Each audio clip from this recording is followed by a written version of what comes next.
بسم الله الرحمن الرحيم. الحمد لله رب العالمين، والصلاة والسلام على رسول الله وعلى آله وأصحابه أجمعين. أما بعد، فقد قال الناظم رحمه الله: ومن بني مصطلق الخزاعية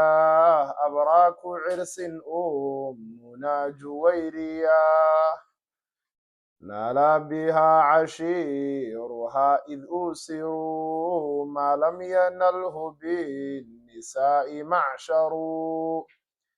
إذ عوتقوا وهم زهاء 100 بيت من استرقاق أهل الملة، وهي بنت حارث النجل أبي ضرار القائد صاحب النبي، نسبها وناسب النبراس تفرع من جده إلياس، وأمنا صفية الصفية ذات المزايا الجامة العلية، إذ عمها موسى وزوجها النبي وجدها هارون عالي الرتب، بنت حيي قائد اليهود قرم النضير وهو ذو جحود، بالمصطفى نعوذ بالرحمن من موجبات المقت والحرمان، يجمعها مع رسول الله أبو النبيين خليل الله. wuxuu sheekhu yidhi wa min bani mustaliqin, reer bani lmustaliq waxaa ka mid ahaa alkhusaaciyatu gabadhii reer khusaaca, abraku cirsin ay abraku zawjatin, xaaskii ugu barakada badnayd bay ahayd. ummunaa hooyadeen weeye juwayriyatu juwayriye ah. naala waxay gaadheen bihaa bisababihaa sababteeda cashiiruhaa ehelkeedu waxay ku gaadheen id waqti usiruu lasoo maxbuusoo lasoo qaqabtay maa waxbay gaadheen lam yanalhu aanay gaadhin macsharun koox binnisaa'i bisababi nisaa'i dumar sababtood, waxaanay cidina dumar ku helin ayay qoladaasi ku heleen. id sababe cutiquu waa la xoreeye, wahum iyaga oo zuhaa'u 100 beytin 100 guri ku dhow dhow, waxaa laga xoreeyey min istirqaaqi ahlilmillati, diintii islaamka ehelkeedii inay addoonsadaan. wahiya iyadu bintu xaarisin ina xaaris bay ahayd, xaariskaasoo najli abi diraarin abu diraar inankiisa ahaa, xaariskaasoo alqaa'idi hogaamiyaha ahaa, xaariskaasoo saaxibi nebiy nebiga saaxiibkii ahaa calayhi salaatu wassalaam. wa min bani mustaliqin, reer bani lmustaliq waxaa ka mid a alkhusaaciyatu gabadhii reer khusaaca, abraku cirsin zawjo tii ugu barakada badnayd bay ahayd. cirsi waxa la yidhaahdaa lamaanaha mid kastoo ka mid ah, odaygana cirsi waa la yidhaahdaa, gabadhana waa loo yaqaanaa. cursun oo la godayna waa arooska isagu, kani markaa waa cirsin. abraku cirsin yacni abraku zawjatin bay ka dhigantay. xaaskii ugu barakada badnayd bay ahayd. ummunaa waa hooyadeen juwayriya, marka waxay ahayd reer bani khusaaca, banu khusaaca ay ka mid ahayd, oo kasii welibana ka sii ah reer bani lmustaliq. marka banulmustaliq waa reer ka mid ah khusaaca ay ka mid yihiin. gabadhaa wuxuu ku sifeeyey abraku cirsin, gabadhii ugu barakada badnayd, waayo reerkeeda boqol qoys oo reerkeeda ka mid ah ayaa lagu xoreeyey sababteeda. abraku cirsin, ummunaa waa hooyadeen juwayriya, naala bihaa waxay ku gaadheen cashiiruhaa qoyskeedu alcashiir hadda waxaa laga wadaa alahlu naala bihaa waxay ku gaadheen cashiiruhaa ay ahluha ehelkeedu waxay ku gaadheen id waqti usiruu lasoo qaqabtay maa waxbay gaadheen lam yanalhu aanay gaadhin macsharun kooxi binnisaa'i bisababi nisaa'i dumar sababtood waxaanay cidina dumar ku helin ayay ku heleen oo maxay tahay id sababe cutiquu waa la xoreeyey wahum iyaga oo zuhaau mi'ati beytin ereyga zuhaa waxaa la yidhahdaa waa ku dhow qariib bay la macno tahay zuhaau mi'ati beytin ay qariibun min mi'ati beyt 100 guri iyagoo ku dhow dhow ayaa la xoreeyey waxaa laga xoreeyey min istirqaaqi ahli lmillati diinta islaamka ehelkeedii inay addoonsadaan istirqaaq waa addoonsi almillana waa ashariica waxaa laga wadaa shariicada islaamka inay muslimiintu addoonsadaan baa laga xoreeyey wahiya gabadhani bintu xaarithina xaarith weeye xaarithkaasoo najli abi diraarin abu diraar inankiisa ahaa xaarithkaasoo alqaa'idii hogaamiyaha ahaa saaxibi nabiy nebiga saaxiibkii ahaa wuxuu sheekhu leeyahay reer bani lmustaliq waxaynu ku jirnay marka hore 5tii dumarka ahaa ee aan quraysh ahayn 5taasi maxay ahaayeen meeris buu inoogu sheego azaynabaani ummunaa juwayriya maymuunatun safiyatun nadiiriya waa labadii zaynab iyo juwayriyadan haddaynu marayno iyo maymuunatu bintulxaarith iyo safiyatu bintu xuy ibni akhtar 5taasi quraysh may ahayn iyaga ku dhow way sii kala baxayeeno 4 caraba iyo hal gabadhoo iyadu ahay reer bani israa'iil waxaynu soo marnay zaynab bintu jaxshin waxaynoo dhinnaa 4tii dhinnaa midkood weeye waa juwayriyatu bintulxaarith ibni abi diraar markaa waxay ahayd gabadhii ugu barakada badnayd oo sheegi doonaa ehelkeedii baa lasoo qaqabtay sababteedaa loo xoreeyey waa taa markaa barakadu magaceedu waa juwayriyatu bintulxaarith ibni abi diraar ibni xabiib ibni caa'id ibni malik ibni lmustaliqi ibni saciid ibni camr ibni rabiicata bni xaarithata bni khusaacata alkhusaaciyatu almustaliqiya waxay dhalatay 9 sano ka hor hijradii nebiga sala allahu calayh wasalam nebigana waxay ka yarayd 44 sano reerkeedu reer bani lmustaliq waa qayb ka mid a qabiilka loo yaqaano khusaaca waxay deganaayeen ama reer bani lmustaliq oo ka mid a khusaaca waxay deganaayeen maka iyo madiine dhexdooda marka dhinaca loo raaco xagga xeebta badda cas xeebteeda magaalada raabiq iyo judda magaalada loo yaqaano ayay dhex deganaayeen judda bilmunaasaba jiimka in la godo ayaa saxan jidda ay maanta dadku ku dhawaaqaan laakiin judda saxan marka waa magaalo qadiima hadda sacuudiga ku taallaa magaalada raabiq iyo judda dhexdooda ay deganaayeen magaalooyinkooda waxaa ka mid ahaa qudayd haddaba qabiilkan loo yaqaano banulmustaliq waxay ka mid yihiin reer bani khusaacana waa qabiilo la garan waayey ama la isku khilaafay xagga la raacinayo ma carabta reer bani cadnaan ba mise waa carabta reer bani qaxtaan culimada qaar baa waxay yidhaahdeen waxay ka mid tahay qabiilada khusaaca reer saba ay ka mid tahay min abnaa'i saba ibni yashjub ibni yacmur ibni qaxtaan saba ibnu yashjub ibni yacmur ibni qaxtaan bay ka mid tahay qaar baa yidhi reer sabana waa 10 qabiil weeye asdi iyo ashcariyiinta oo abu muusa ashcari ka mid yahay madxij ximyar kindah anmaar ghasaan lakhm judaam iyo caamila culimada qaarna waxay yidhahdeen maya waa reer bani cadnaan oo qabiilkan cadnaan loo yaqaanay ballaadhan ee qoraysh ay gelayso ayuunbay ka mid yihiin waana sida saxda ah waxaanay ka mid yihiin khusaaca waxa weeye caruurtii uu dhalay qamacatu bnu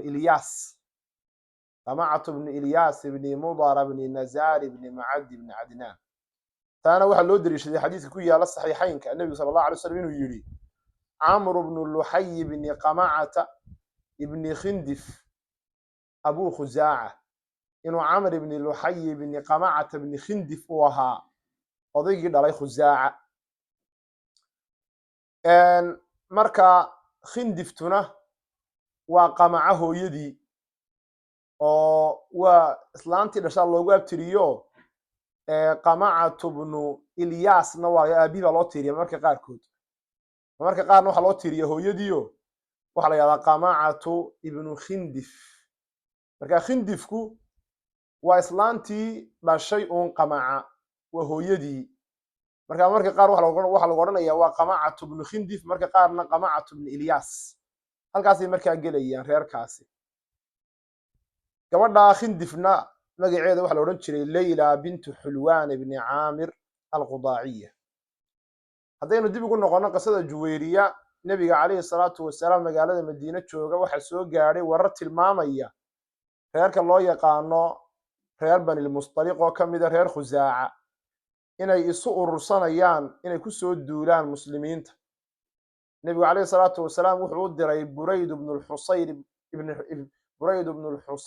ibni cabdillaahi ibni alxaarith alaslami, saxaabi la yidhaahdo. wuxuu soo ogaaday warkaas inuu dhab yahay. nebigu calayhi salaatu wasalaam duulimaad buu ku qaaday reer banilmustaliq bishii shacbaan sanadkii 5 ee hijriga. kadibna wuu ku guuleystay dagaalkaas. nimankii waa jebiyey, 10 qof buu ka dilay. 10kaa waxaa ka mid ahaa musaaficu bnu safwaan oo ahaa ninkii qabay juwayriyatu bintulxaarith. markuu 10kaa dilay intii kale way jabeen, qaybna way yaacday, qaybna waa laga qabtay. xoolahoodii iyo guryahoodii intiiba waa lala wareegay, iyo dumarkoodii, caruurtoodii dhammaanba waa lasoo qabsaday. hanimooyinkii laga helay 2,000 oo geela, 5,000 oo adhiya, iyo dumar fara badan oo 700 oo dumar ah ay ka mid ahayd juwayriya ayaa gacanta lagu dhigay.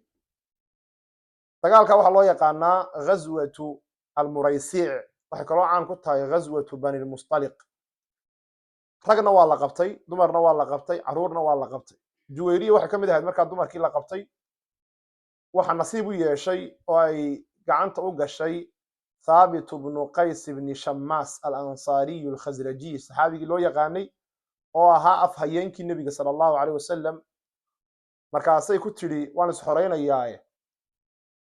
lacag baan iska bixinaya iyo hore, waa mukaataba. kadibna waxay kula heshiisay 9 wiqiyadood oo dahaba. nebiga sala allah alay slam bay u timi, rasuulkii allah waxay tidhi waan islaamay bay tidhi. waxaan doonaya inaad iga caawiso lacagtaas, inaad markaa iga caawiso layga sugayaan isku horeynayo. markii arrintaa ay u sheegtay, nebigu sala allah alay slam wuxuu ku yidhi hal laki fii khayrin min dalika, wax intaa ka khayr badan makuu sheega?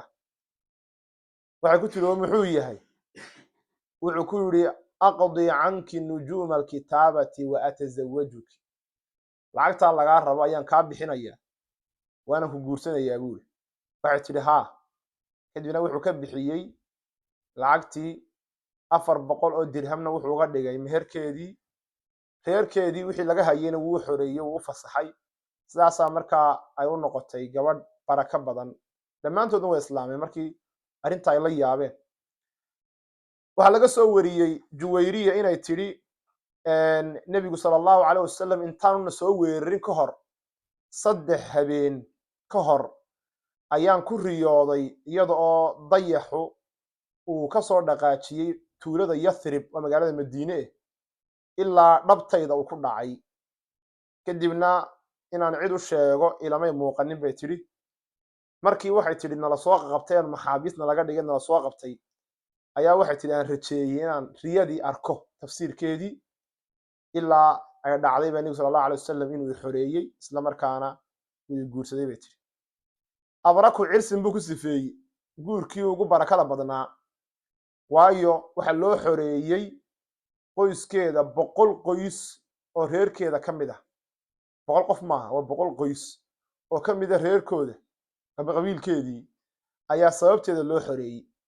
waxaana lagu magacaabay ashaaru rasuulillaahi sala allahu caleyh wasalam, rasuulka alle seediyadii. marka waa la xoreeyey. juwayriye hooyadeed lama garanin oo culimmadu may tilmaamin magaceeda.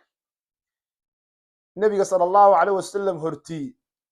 juwayriye waxaa qabay musaaficu bnu safwaan oo ay ilmaadeer ahaayeen, waxaana lagu dilay dagaalka banilmustaliq.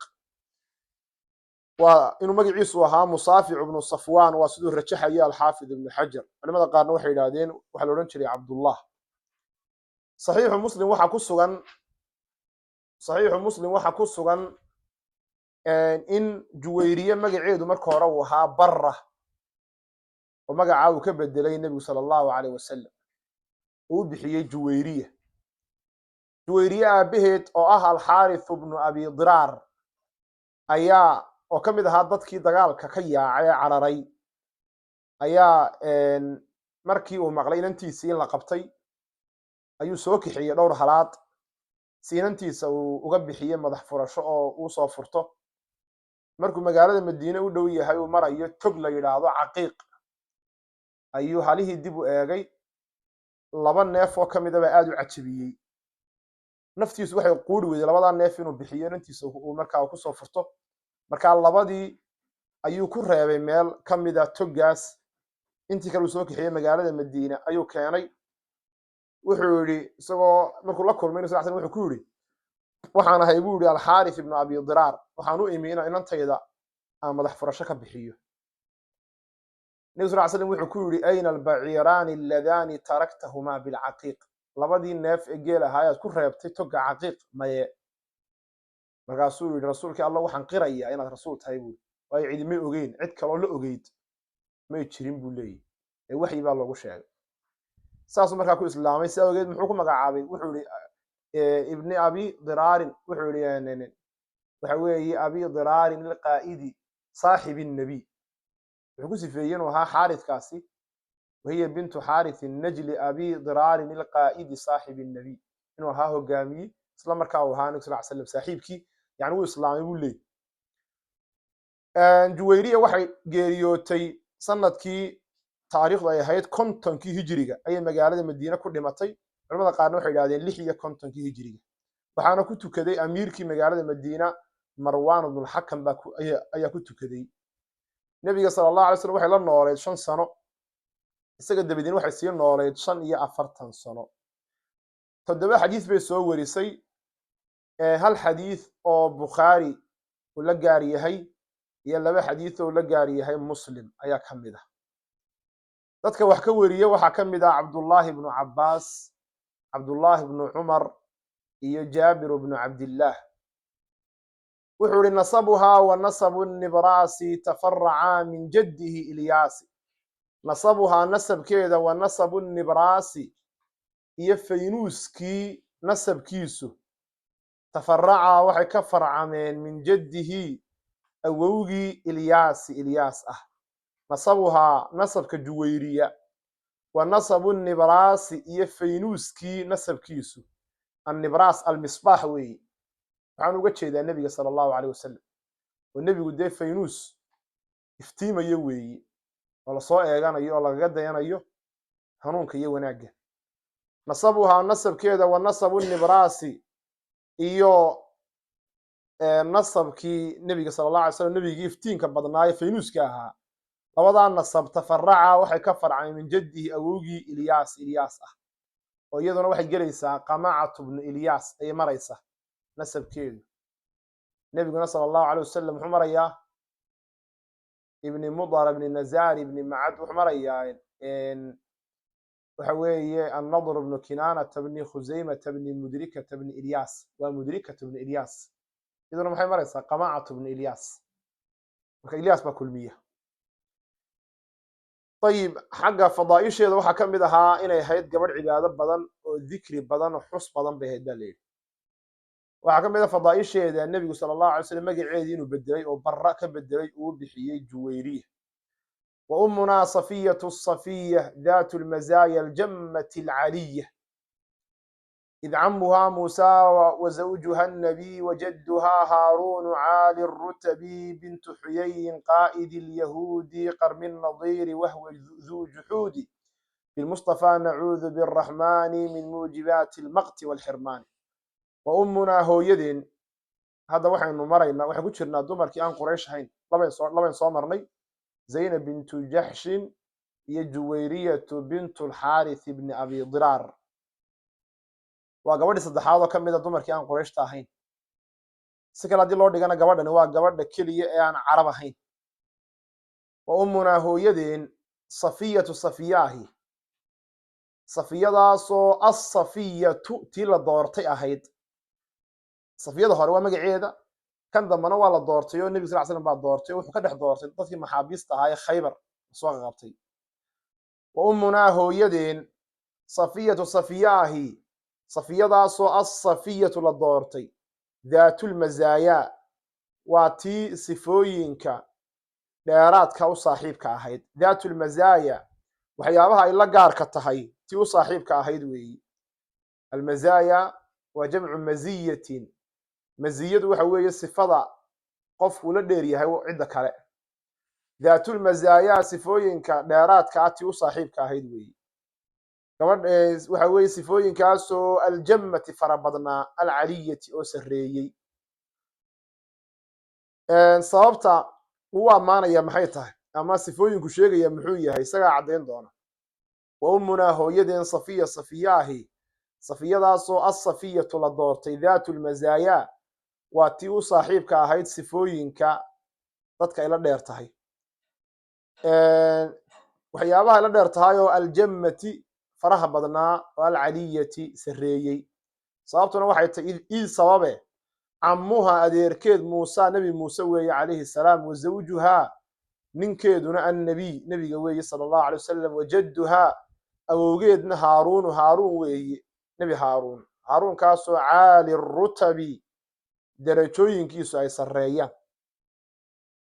id sababe cammuhaa adeerkeed muusa muuse weeye wa zawjuhaa ninkeeduna annabiyu nebiga weeye sala allah alay slam wajadduhaa awowgeedna haaruun weeye haaruunkaasoo caali rutabi darajooyinkiisu ay sarreeyaan bintu xuyayin wahiya safiye bintu xuyayin oday loodhan jiray xuyay inantiisi weeyi xuyaygaasoo qaa'idilyahuudi yahuudda hogaamiyahooda ahaa xuyaygaasoo qarmi nadiiri reer bani nadiir odaygoodii ahaa ama qoodhoodii ahaa alqarm waa alfaxlu markaa ninkii horjoogaa u ahaa ay ugu sarreeyey reer bani nadiir ayuu ahaa buu leeyay wahwa isagu duu juxuudi dafiraad iyo gaalnimo mid u saaxiiba weeye oo ninkan muu islaamin isagu bintu xuyayin wahiya iyadu bintu xuyay ina xuyay weeye qaa'idilyahuudi xuyaygaasoo qaa'idilyahuudi yahuudda hogaaminayey qarmi nadiiri reer bani nadiir odaygii ugu sarreeye qoodha ahaa weeye wahwa isagu duu juxuudi mid dafiraad u saaxiiba weeye meeliskaa ku xiga ugu dambeeya isagu waa tawasul weeye yani ka hadli maayo siiradii dumarkana laakiin waa iska dheeraado wuxuu yihi bilmustafaa nebi maxamed sala allahu alay wasalam innagoo u marayna ayaa nacuudu aynu magan gelaynaa biraxmaan allaha raxmaanka ah waa tawasul bisababi mustafa ama bijaahi lmustafa nebigii la doortay sala allahu calayh wasalam sababtiisa ama magiciisa ama sharaftiisa ayaynu nacuudu ku magan gelaynaa biraxmaani allaha naxariista ballaadhan ku sifaysan min muujibaati lmaqti cadhada waxyaabaha waajibiya walxirmaani iyo qadinta qofka la qadiyo ayaynu ka magan gelaynaa buu leeyahy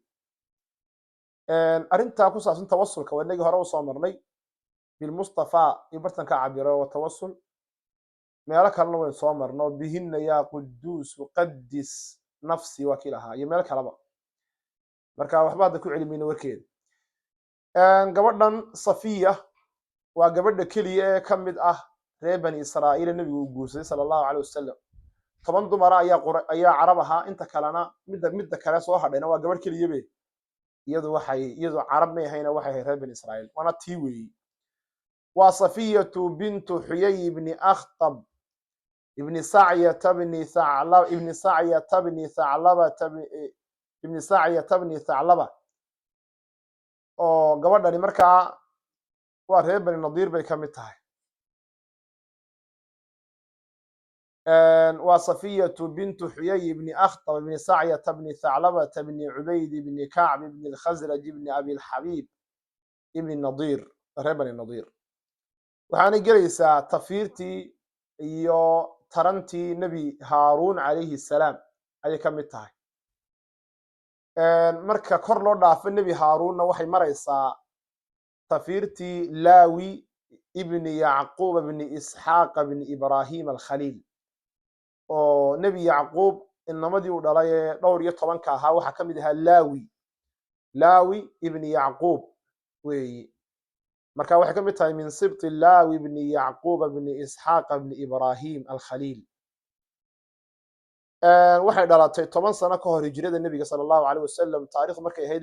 612 miilaadiga nebiga sala allahu caleyh wasalam waxay ka yar tahay 43 sano aabaheed wuxuu ahaa nin hogaamiye yuhuudda ayuu ahaa yuhuudda reer bani nadiir waxaana la odhan jiray xuyay ibnu akhtab isagoo gaala ayuu dhintay waxaanu raacay oo uu la dhintay reer bani qurayda waagii uu fatwooday layntooda sacd ibnu mucaad uu yidhi hala laayo wixii rag ahee qaan gaadhay dumarkoodii carruurta hala qaybsada uu yidhi dagaalkii khandaq dabadii ayaa odaygani wuxuu marka hore u ballan qaaday reer bani qurayda haddii quraysh ay noqoto iyadoo aan maxamed ka adkaanin inuu la geli doono dhufayskooda ballankiina wuu oofiye uu la gala laakiin de muxuu tarayaa waa lala dilay uun dee ula dhintay uun marka halkaasaa lagu dilay xuyay ibni akhtab hooyadeed waxaa weeye safiye hooyada waxaa la odhan jiray baratu bintu samawal safiya markii hore waxaa guursaday nin la odhan jiray salaam ibnu mishkam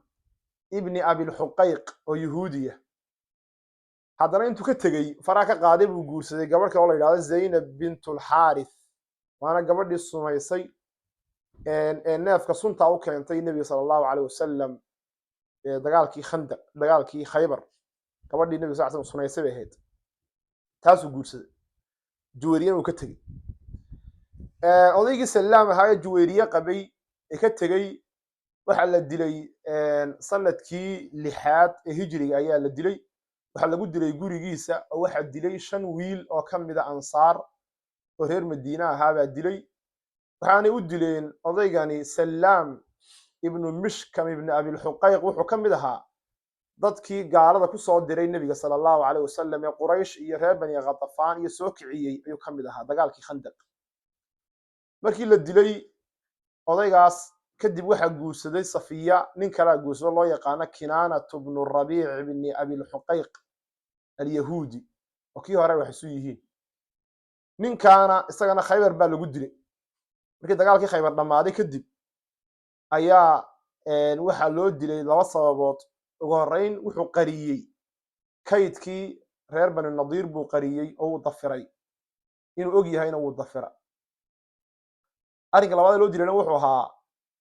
waxa loogu aargudayey maxmuud ibni maslamata saxaabi la yidhaahdo ayaa loogu aargudayey oo walaalkii maxamed ibnu maslama ayaa ugu aarguday oo dilay ninkaa kinaanatu bnu rabiic ibni abilxuqayq alyahuudi nebigu sala allahu alay wasalam markii uu khaybar furtay maxaabiistii lasoo qabtay waxaa ka mid ahaa safiyatu bintu xuyay ibni akhtab waxaana nasiib u yeeshay dixyatu bnu khaliifata alkalbi saxaabigii la odhan jiray waa saxaabigii la yidhi asxaabta ugu qurux badna suyuutina alfiyada uu ku yidhi ajmaluhum dixyatun iljamiilu jaa calaa suuratihi jibriilu markii dixya uu helay nebiga sala allahu caleyh wasalam ayaa waxa weeye dixye kaga bedeshay 7 qof oo maxaabiisa ayuu nebiga sal dixye uu siiyey safiyana markaa uu ka qaato kaga bedeshay markuu safiye la wareegay ayuu xoreeyey nebigu sala allahu caleyh wasalam waxaanu kala dooransiiyey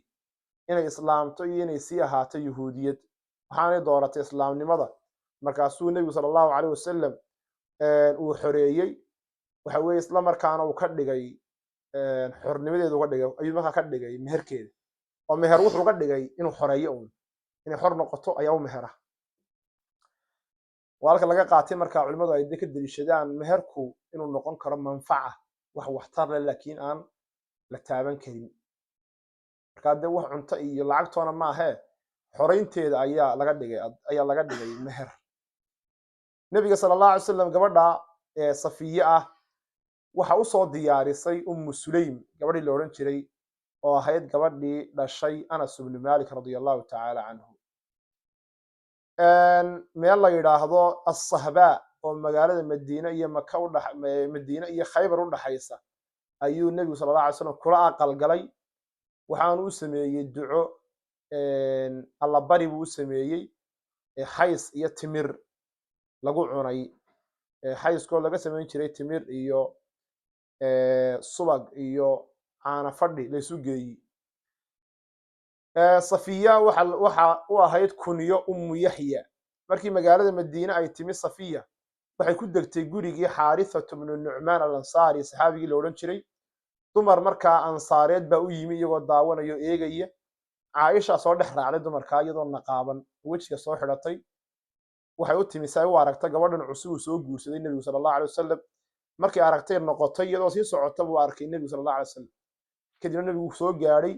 wuxuu ku yiri maada ra'ayti ya Aisha maxaad soo aragtay Aisha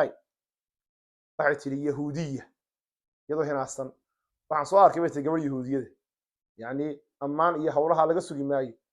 waa masayr bahaya nabiga sallallahu alayhi wasallam wuxuu ku yiri la taquli dhalika innaha qad aslamat ha oran sidaa buu yiri way islaamtay waa saxaabiyad gabadh markaa waxay aad iyo aad waxa weeye wanaagsan bay ahayd markaa cibaado badan oo zaahidad ah oo run badan waxyaabaha tusay runteeda waxa kamid ah nabigu sallallahu alayhi wasallam markii uu xanuunsanayay ee uu xanuunkii ku dhimanayay ayaa waxay tiri wallahi ya rasuul allahi lawadidtu anna ma bika bi rasuulkii allah wallahi waxaan jeclaan lahaa xanuunkaa ku haya aniga inuu ihayn lahaa bay tiri kadibna dumar markaa la joogay oo xaasaskiisa ayaa isu iljabiyey waxoogaa yani daacad ma aha bay leeyihiin nabiga sallallahu alayhi wasallam wuxuu ku yiri madmidna orda wuxuu ku yiri soo luqluqda waxay rasuulkii allah maxaan ka luqluqnaa wuxuu yiri min taghamuzikunna waxa samayseen ee aad maaragtay ishaas ka sheegteen ka luqluqda buu yiri wallahi innaha la saadiqa allah ku dhaartay run bay sheegtay waxay dhimatay 50kii hijriga culimada qaarna 250kii hijriga yiraahdeen khilaafadii Muawiya ayay dhimatay nabiga sallallahu alayhi wasallam dabadii waxay nooleed 40 sano waxaana lagu aasay xabaalaha Baqiic waxay soo warisay 10 xadiis hal xadiis oo kamid ah ayaa muttafaqun alayhi Bukhari Muslim isku waafaqeen dadka wax ka soo wariyay waxa kamid ah Ali ibn al-Husayn ibn Ali ibn Abi Talib waxa kaloo kamid ah Ishaq ibn Abdullah ibn al-Harith wuxuu yajma'uha ma'a rasuulillahi abu nabiyyin khalilullah yajma'uha waxa la kulmiya ma'a rasuulillahi rasuulka allah waxa la kulmiya abu nabiyyin nabiyinta aabahood khalilullah oo ahaa khalilki ilaahay tabaaraka wa ta'ala u jeclaa yajma'uha waxa la kulmiya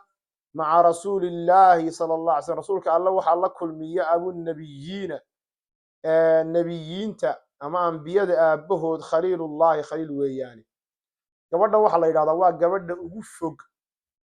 ee nabiga sallallahu alayhi wasallam nasabkeedu uu ka fog yahay nasabkiisa waayo waxay kula kulmaysaa nabi Ibrahim alayhi salaam khalilur rahman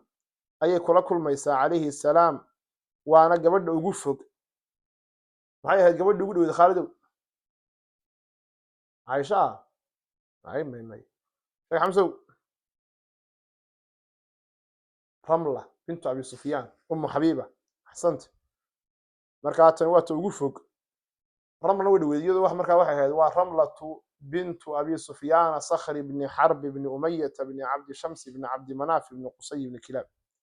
وعبد مناف كل ميس طيب نبي إبراهيم عليه السلام أو حكوسي فيين يهي أبو نبيين تأبوه دينو يهي أنبياء آبهود يعني أنبياء بدن كود وي نبي إبراهيم وحلا يقانا أبو الأنبياء وايو علماء waxay yiraahdeen sideed nabi mooyaane inta kala oo dhan isaga dhalay ambiyada soo maray adduunka waxa isagu aanu dhalin waxa weeye waa aadam nuux huud saalix idriis shiith